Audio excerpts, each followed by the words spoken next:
The grace of God is amazing and greater than all my sin.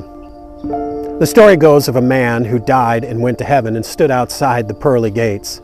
St. Peter met him there and said, "We have a point system in order to get into heaven.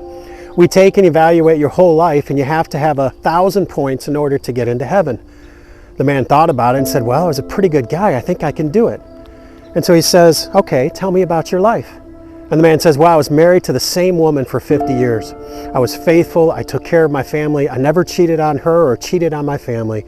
St. Peter says, "That's amazing. That's worth 2 points." The man thinks, "Okay, well, I always attended church. I was never late. I was there. I gave faithfully. I tithed. I helped with missions. I was a very faithful member."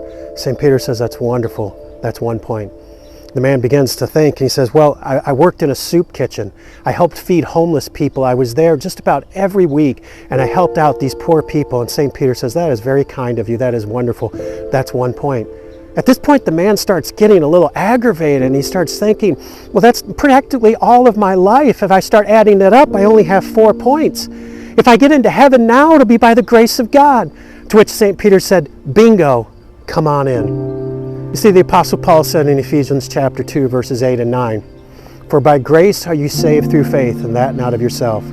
It is the gift of God, not of works, lest any man should boast." You see, if it was a you thing, then when you get to heaven, you could brag about what you did.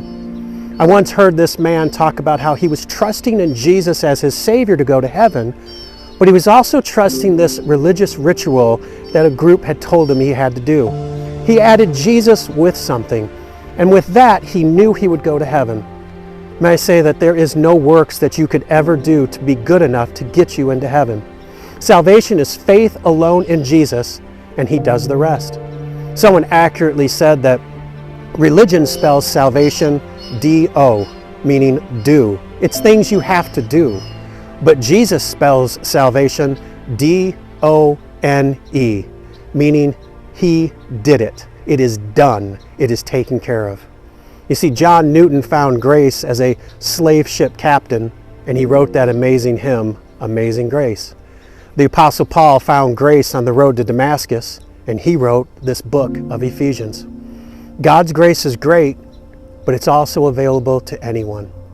Once I was doing a funeral, and I was riding with the funeral director to the graveside service. I was texting while the director was driving, and I texted a person that I'll be back as soon as I finish with the grace side service.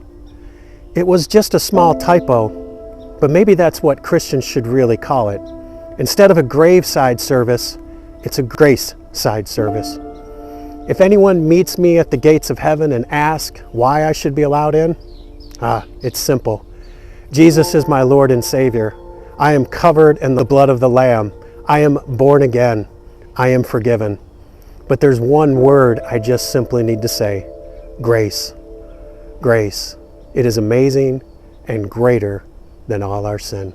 Hey, thanks for watching this video. Please like, subscribe, and share it so that you can see more videos from Cross Creek Foundation and Church.